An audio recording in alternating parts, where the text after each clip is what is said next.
Hi everyone, my name is JJ and I write crime and suspense novels. If you have watched any of my other writing journey videos, you know that I often get to 40,000 words and then get stuck. Or it's not so much that I get stuck, but I've run out of plot. And so then I have to go back in like 2, 3, 4 times and try to add in around 20,000 to 25,000 words into these novels.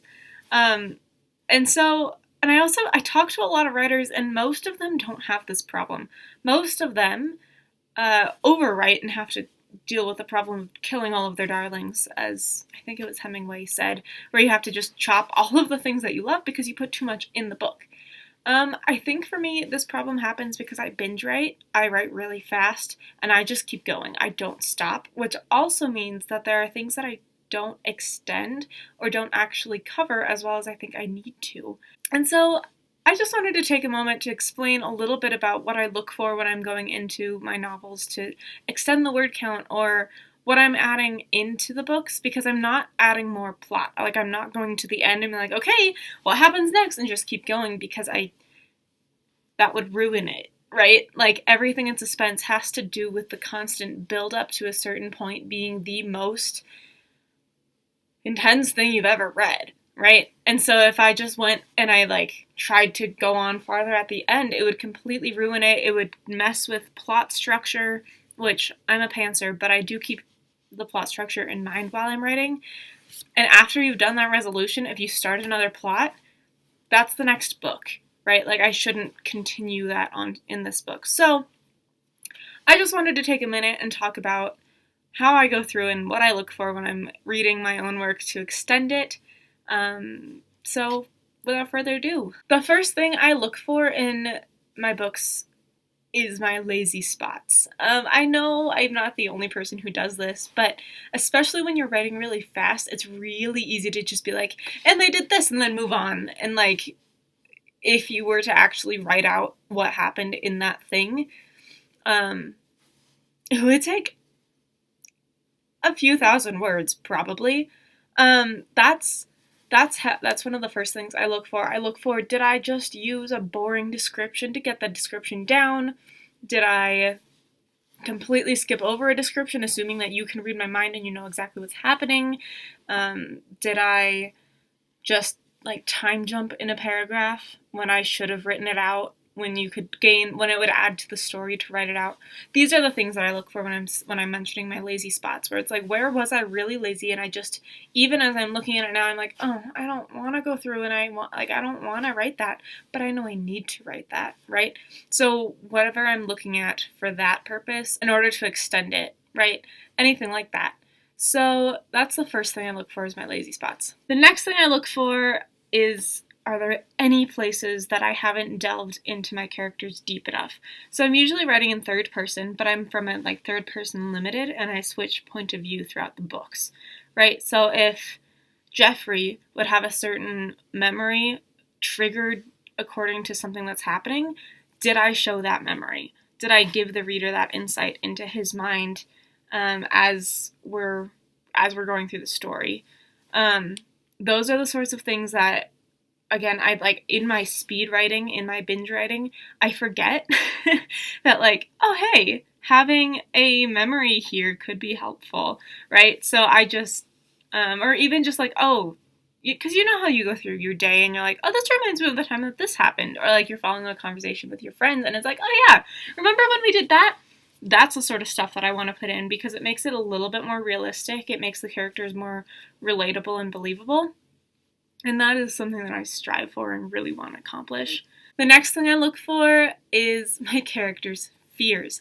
In the same way that I would do with memories, I go through and I'm like, okay, are they scared of things? What are they scared of? Do any of those things ever show up here? So if they're scared of heights, how do I explore that? Is there a natural place to explore that? Would that slow them down at all in the plot? What are they doing in that instance that would show that they are afraid of heights, sort of thing? So I explore that a little bit more. That's the third thing I do. The fourth thing I do is I go through and I fix point of view voice, right? So, and that's sort of what I've been talking about with the memories and stuff, but there are ways that, like, a certain character, if a character's over 50, they're going to use a different vocabulary than, say, a 20-year-old or a 12-year-old, right?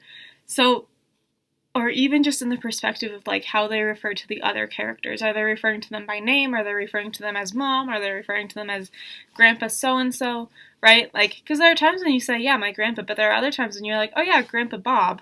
Like, I was talking, you know?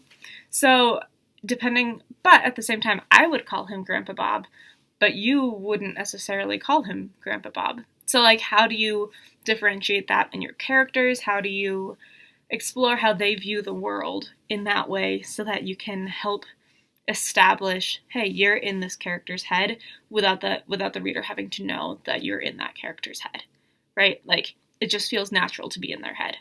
Another thing that I always look for, because I know I'm really bad at it, is settings and descriptions.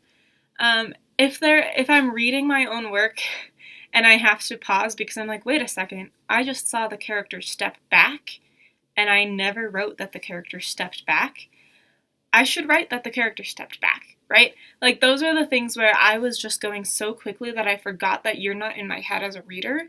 And so as a writer, I have to put that in so that you can be in my head and so that you can get the same picture. It's watch the same movie with me, right? So whether that's body movement or whether that's like, oh yeah, all of the rooms in here, every single wall is white. Like, that's an important detail for you to know as you're picturing this. Or is the decorations more modern? Is the decoration like straight out of the 70s? Do they care?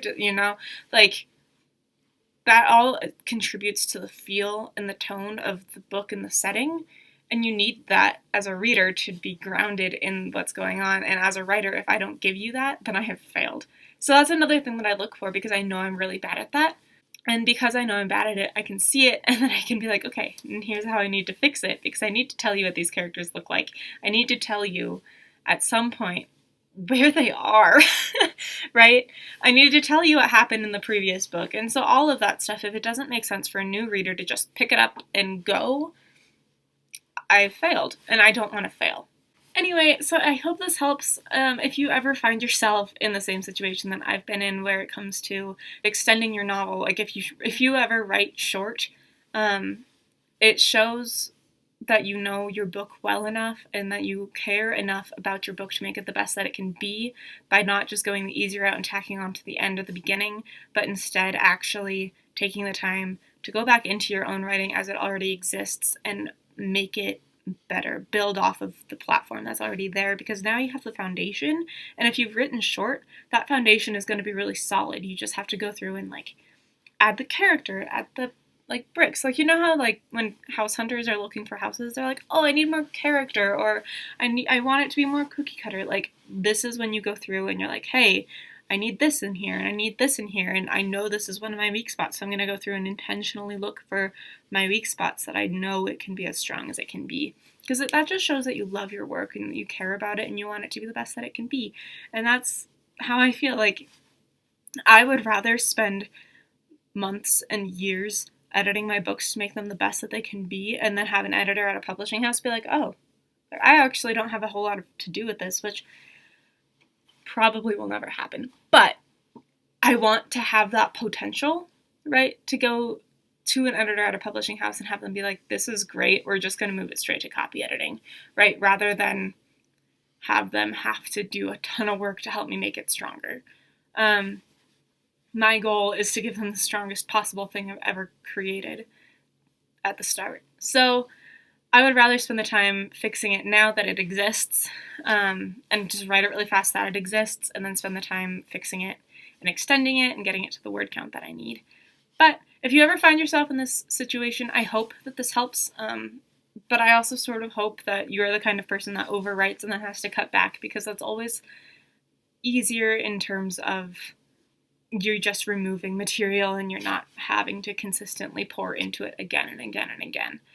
But it's possible. If you underwrite, it's possible to extend it. Just go through it, look for your weak spots, look for the things that you know you were lazy in or whatever, and you too can add another 20 to 25,000 words to your novel if necessary. If you want to follow me in the rest of my journey and get live updates, follow me on Twitter and Instagram and Facebook at author JJ Hannah. Subscribe here, like this video, leave me a comment. Have you ever had to do this? Like, I want to know. So talk to me. Until next time, I'll see you then. Bye.